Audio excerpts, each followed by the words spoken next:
et aller chez le voisin, pour voir avec un seau d'eau, pour voir si on peut éteindre le feu avant que le feu fasse des dégâts. En tant que personne humaine, vu que Kevin et moi-même sommes en Côte d'Ivoire et qu'il y avait des autorités avec nous sur ce live, c'est bon, c'est prêt? Ça, c'est les deux? Oui. D'accord, je vais appeler le Yango, il va venir chercher. Ouais. Donc, c'est dans ce contexte que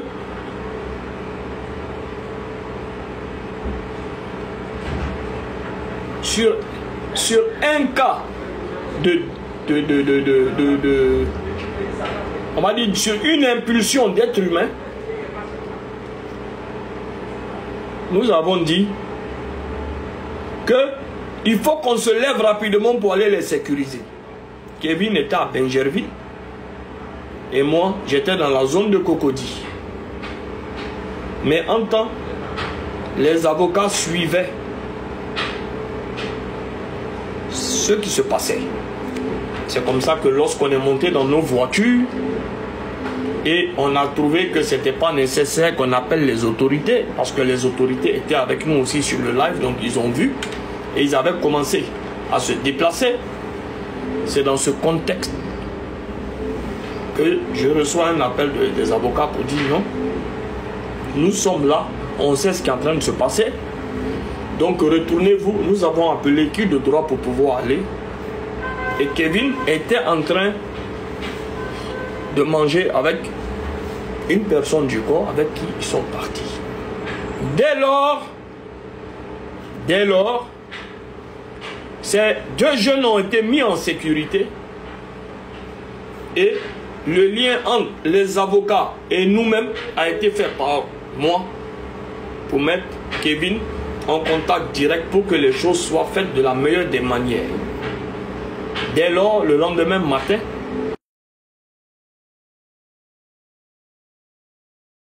ces deux enfants, ces deux personnes, deux jeunes ont été envoyés chez qui de droit pour que les avocats ouvrent une enquête de manière officielle, parce que nous avons constaté depuis 2 semaines que les choses tournaient sur les réseaux sociaux, ce qui a donné une forte assurance à cette personne et à la personne qui pensait être intouchable,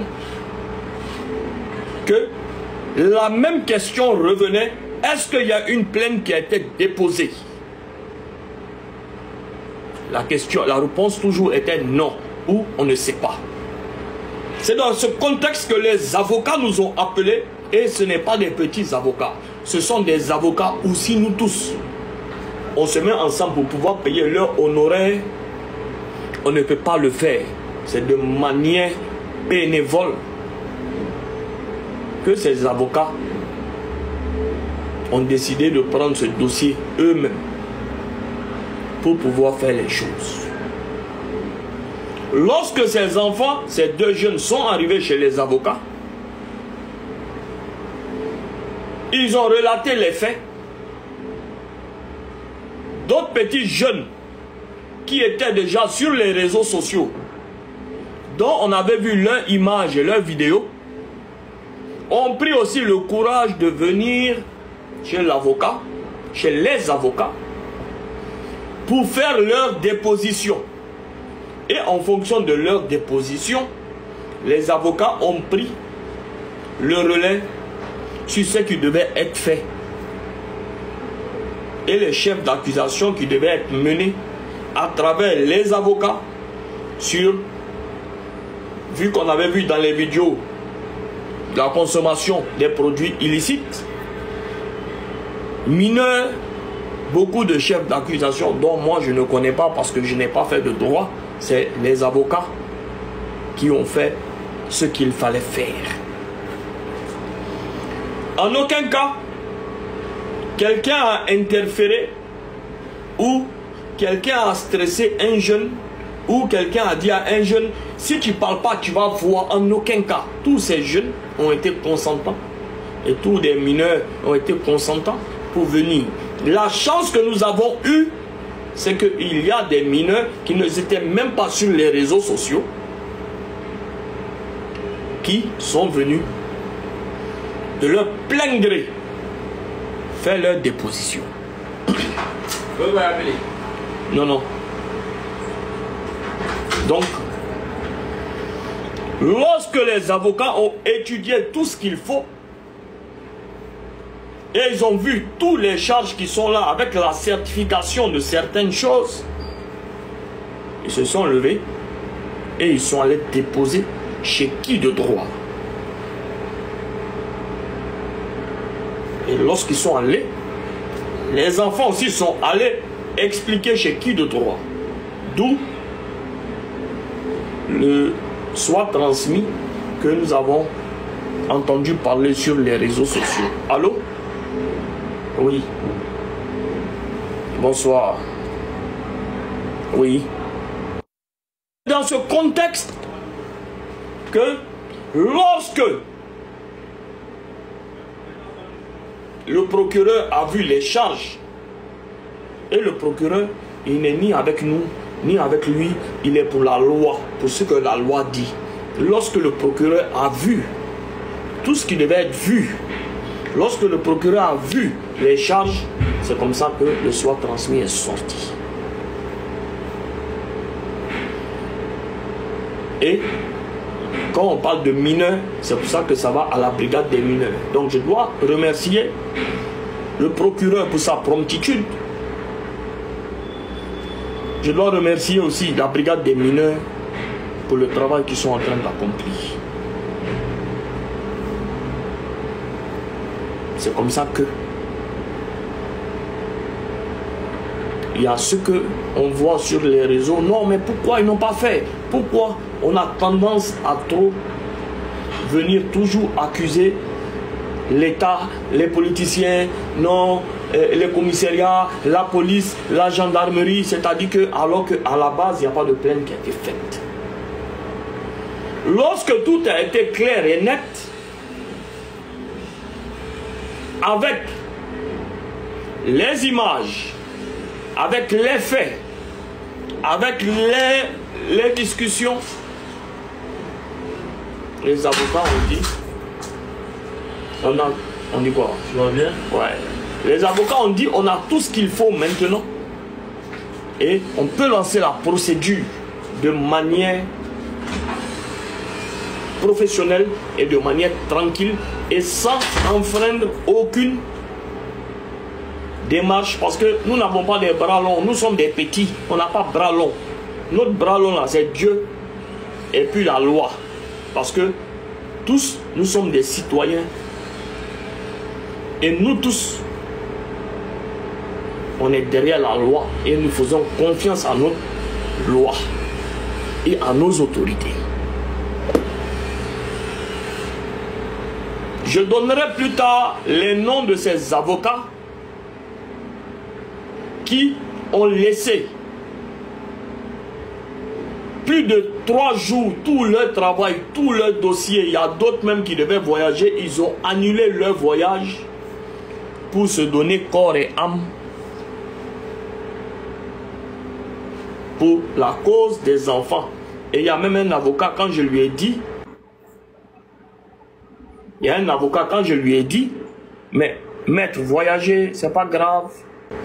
Il dit, il n'y a aucune affaire à travers le monde, quel que soit le nombre de milliards qu'on peut gagner, qui ne vaut le prix d'un seul de nos enfants et de notre patrie. C'est dans ce contexte que tout a commencé à prendre forme. Et les choses ont commencé à descendre tout seul, à venir tout seul, à faire tout seul. Et je vous dis qu'il y a la main de Dieu dedans.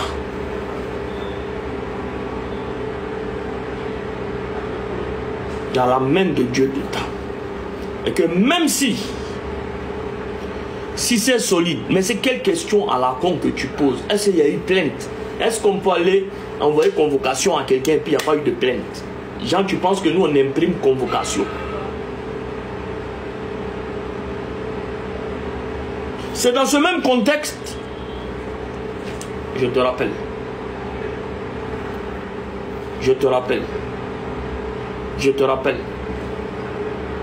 c'est dans ce même contexte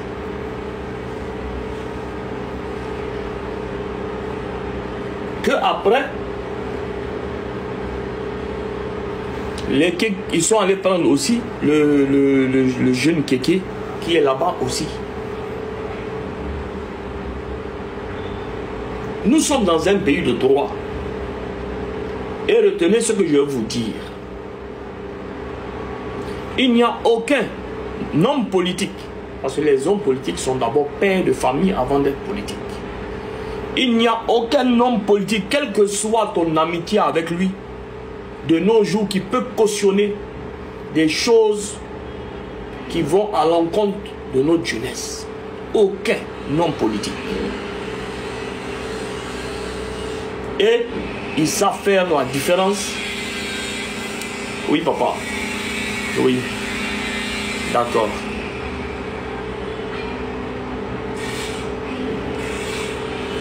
Aucun homme politique, quelle que soit ton amitié avec eux, la chose qui prime, c'est la Côte d'Ivoire.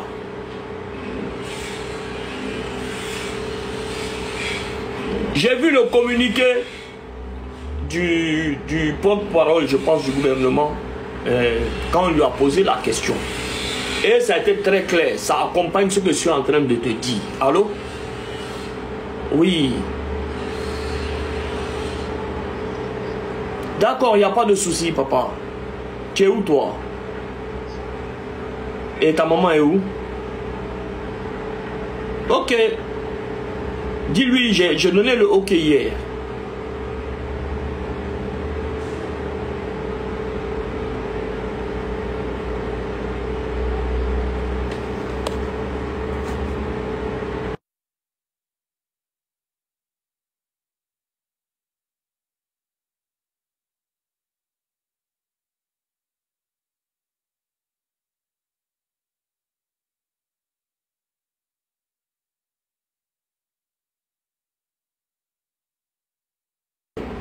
J'ai vu notre papa qui a parlé hier et ça rejoint ce que moi j'ai dit. Le monsieur a dit clairement et nettement, on ne peut pas prendre toujours en considération ce qu'on appelle pour l'instant des rumeurs. Et que c'est lorsque ces rumeurs se transforment en plainte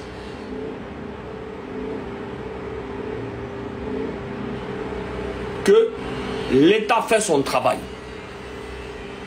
Parce que si on va passer le temps, à chacun va se lever pour dire que, c'est-à-dire que, il a fait ci, et c'est que des rumeurs. Mais les choses qui sont factuelles, c'est ce que tu vas porter comme plainte. Excusez-moi.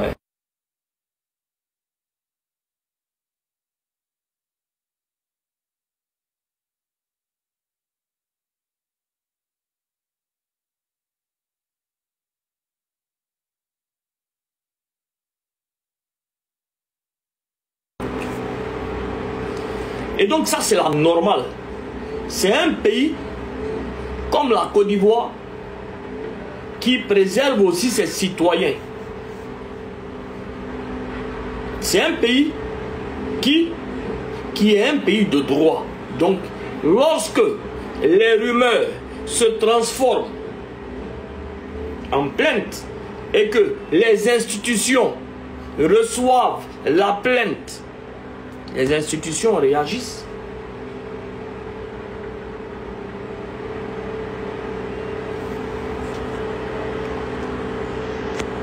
Miss quoi? Que dis-tu des explosions au Liban? Ce que je dis des explosions au Liban, vu que moi je n'ai mis aucune explosion, que Dieu vienne en aide à tous ceux qui ont été blessés par ces explosions. Je ne suis pas vraiment la réalité. Je ne suis pas vraiment toutes les réalités qui se passent au Liban.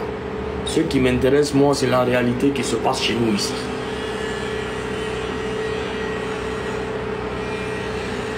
Donc, c'est dans ce contexte que les choses évoluent positivement.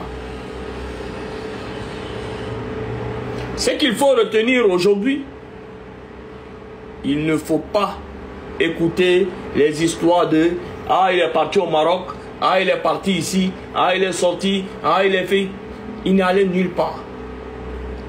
Le parquet l'attend. Et c'est là-bas que les choses vont être là. Je pense qu'il y aura la confrontation. Et tout va se passer là-bas. Donc, arrêtez de vouloir à chaque fois, avec vos messages, du style non, il est parti, non, ils peuvent le faire fuir. C'est des institutions. Et ce dossier est très lourd. Et dans tout pays au monde, quand il s'agit d'enfants et d'adultes, c'est très lourd. Donc ce dossier s'est transformé de rumeurs ensuite à convocation par des avocats, ensuite qui est passé aux autorités. Ça veut dire que tout le monde entier est au courant aujourd'hui de ce dossier. Donc personne ne peut s'amuser avec ce dossier. La seule chose que nous tous on recherche, c'est que la vérité soit dite et que tout se passe sur ce dossier dans la légalité des choses. On n'est pas là pour encombrer la vie de qui que ce soit. Les